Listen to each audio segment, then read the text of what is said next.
Assalamualaikum warahmatullahi wabarakatuh. Assalamualaikum. Mohon izin Ustadz Buya, perkenalkan saya Sabta dari Aswaja Kota Dumai. Mungkin pertanyaan ini di luar judul yang telah ditentukan, tapi mungkin ini ada sedikit bermanfaat bagi beberapa jemaah. Kami mohon izin Ustadz, mohon bantuan ijazah amalan bagaimana kita bisa diberi kemudahan dalam membayar hutang. Mungkin di bawah beberapa orang ada, atau saya sendiri khususnya bisa diberi kemudahan sama Allah untuk melunasi hutang-hutang. Itu aja Ustaz dari kami. Terima kasih. Assalamualaikum warahmatullahi wabarakatuh. Assalamualaikum. Bismillah. Sebelum doanya ada tipnya. Di dalam hidup itu kita jangan ngikuti gaya hidupnya orang lain. Kita sering terbawa gaya hidupnya orang lain sehingga kita memaksakan harus mempunyai sesuatu yang belum waktunya.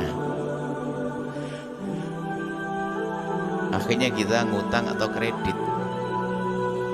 Kalau sudah ngutang sama kredit bayar nggak? Harus bayar kan? Itu yang menjadikan orang akan menjadi terpuruk. Biasakan dengan hidup sederhana. Itu menjadikan kita mudah untuk terhindar dari utang. Biasakan hidup sederhana. Kalau sudah hidupnya jor-joran itu alamat dia bakal banyak utang. Dia memaksakan diri. Waktu suaminya gajinya cuma 2,5 juta, dia beli tas harganya 25.000, ya kan? Tak taunya gaji suaminya naik, bukan 2,5 juta menjadi 25 juta. Tasnya 250.000 harganya, naik tasnya. Dan seterusnya. Jadi yang pertama adalah harus kita mengatur cara hidup kita. Sebab apa artinya kita tambal di sini tapi ini belum dibenahi cara hidup. Ada orang cara hidupnya gaya ngutangan, mukanya muka ngutangan juga ada. Akhirnya gayanya gampang ngutang. Kalau ketemu sama orang lain bisa minjem duit, gak apa-apa isengnya minjem duit sana. Itu ada model begitu. Itu bahaya. Maka yang perlu dirubah adalah cara hidupnya dulu. Anda jangan malu deh kalau bikin, kalau nasi liwet. Anda kalau tahu nasi liwet kami, wah Anda bakal senang. Nasi liwet selera paling praktis ya. Tahu nasi liwet? Jadi kalau nasi, jadi nanti sayur saya cacah. Saya cacah, saya kasih kelapa parut. Ini kayak lapar nih masuk. Kelapa parut, saya kasih teri sedikit-sedikit sama bumbu begitu. Satu piring atau bagaimana. Setelah nasi liwet sudah mulai matang, saya tumpangkan di atasnya. Saya tutup, saya keliling kemana begitu, nanti balik lagi. Itu sudah bumbunya ngerembes ke bawah. Kita balik itu makan bareng-bareng, enaknya sudah luar biasa. Gak usah repot deh gaya. Makan dengan kerupuk juga ada. Cuman ada gizi dikit dong, jangan kerupuk terus lah. Sederhana. Jadi jangan biasakan hidup ini. Jadi biarpun kita kasih apapun, jangankan kok hanya dikasih doa. Jangankan kok dikasih doa, dikasih duit untuk bayar utang pun kalau cara hidupnya belum dibenahi, besok utang lagi. Maka kita benahi adalah cara hidup. Jangan digengsi deh. Naik sepeda, nggak punya mobil nggak ada masalah, naik angkot malah nggak usah mikirin, parkir, nggak usah mikirin ini, nggak usah mikirin beli bensin. Kok bingung orang naik angkot? Terus ngontrak rumah gengsi, rumah mewah bayar baru dibangun pun kadang-kadang besok langsung mati juga ada. Bahkan ada rumahnya gede, kamarnya ber-AC, kulkasnya gede. Kata dokter, untuk sementara bapak jangan minum dingin, jangan tidur di tempat yang dingin. Kacau. Bayangkan dunia begitu. Jadi sudahlah. Jadi jangan gengsi dengan. Kalau Anda gengsi naik sepeda, besok naik sepeda lama. Saya suka sepeda engkol, sepeda lama. Suka jalan-jalan begitu. Jalan kaki, jangan biasa gengsi. Baju jubah begini. Kalau di Cirebon ada namanya pasar kain, namanya Tegal Gubuk. Saya bisa kain ini kan Tegal Gubuk, beli berapa semeter kiloan gitu. Setelah dibikin jubah juga. Imamah putih saya cari tidak ketemu tadi.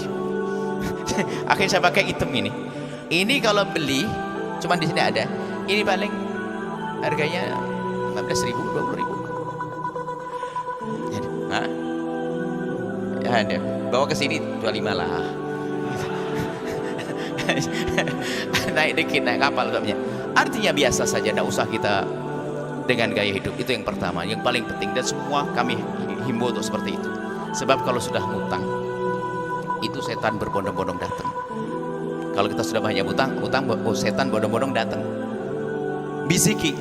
Kalau dia pengurus masjid, ambil duit kotak masjid. Kalau pengurus mondok, yayasan. Kalau dia macam-macam, pokoknya dia suruh ngambil pokoknya. Nah ini karena apa? Karena utang, malu. Nah ditagih orang nggak bisa. Jadi kejahatannya di sana, ternyata sudah ditunggu sama setan. Baik, setelah itu ya, kalau masalah doa-doa ya banyak doanya. Doa yang paling tepat adalah Anda berkenaan dengan waktu. Waktu yang paling indah untuk memohon adalah setelah kita melakukan sholat 5 waktu. Dengan bahasa apapun kita mengerti. Di sepertiga malam akhir. Bayangkan kalau sudah hidupnya enggak sederhana, bangun malam juga enggak pernah, sholatnya kebut-kebutan, gimana ini? Jadi, nah, setiap habis sholat, yaitu setiap habis sholat berdoa memohon kepada Allah dan sebagainya. Kemudian di pertengahan minta kepada Allah. Nah, itu perlu waktu-waktu yang tepat. Dan selagi masih punya utang, jangan berpikir tentang berbuat baik dulu selain bayar utang. Jangan berpikir sedekah dulu. Anda jangan tertipu. Kalau kamu sedekah nanti bisa bayar utang. Sedekahnya maksiat kok. Punya utang, sedekah. Coba aja. Saya utang kepada Anda 100.000. Hari ini harus saya bayar, sementara Anda butuh 100.000. Tahu-tahunya apa? Saya sedekah 100.000 ke orang lain. Anda marah dengan saya, ya enggak? Sedekahan, utangnya belum dibayar, kan begitu? Kita sering tertipu. Membayar utang hukumnya wajib. Dahulukan bayar utang. Jangan urusin sedekah. Tapi saya kan pengen bantu pesantren Al-Bahjah tadi. Jangan bantu, ada yang bantu orang lain. Kan Al-Bahjah tadi ada bosnya.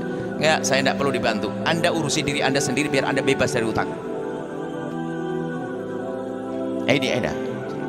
Kalau Anda punya utang sedekah ke kami, bermasalah. Kecuali utang yang belum jatuh tempo dan Anda punya gambar untuk bayarnya. Contoh, Anda punya utang, tapi Anda punya gambar untuk bayar dan utangnya belum jatuh tempo, Anda boleh sedekah hari ini. Sudah jatuh tempo pasti sedekah. Itu diantaranya. Jangan berpikir tentang berbuat baik kecuali urusan bayar utang, karena utang itu luar biasa.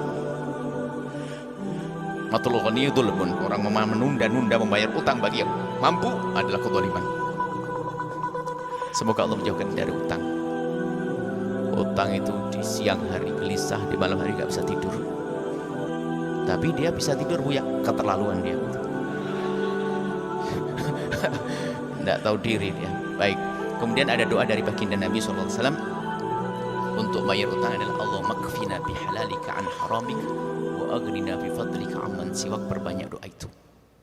Allahumma kfina bihalalika an haramik wa aghnina bi fadlika amman siwak. Allahumma kfina, ya Allah cukupkan kami ya Allah bihalalika, dengan kehalalan darimu ya Allah, wa aghnina, dan kayakan kami bi fadlika, dengan karuniamu amman siwaka, sehingga aku tidak perlu ngutang-ngutang, tidak perlu kepada yang lainnya darimu ya Allah. Ini adalah doa yang diajarkan baginda Nabi Sallallahu Alaihi Wasallam. Kemudian juga diantaranya yang saya lupa kami sebutkan, orang yang dililit utang dan sebagainya, Anda koreksi. Mungkin Anda siapapun punya kesalahan dengan orang tua, bergegaslah menghadap pada orang tua dan minta maaf, karena mungkin kita menyakiti orang tua dan sebagainya. Cium tangannya, peluk dengan hangat, minta maaf, dan berjanji untuk tidak mengulangi kesalahan itu, karena bisa jadi sebabnya adalah di sana. Insya Allah setelah itu diselesaikan semuanya. Wallahu a'lam bishawab.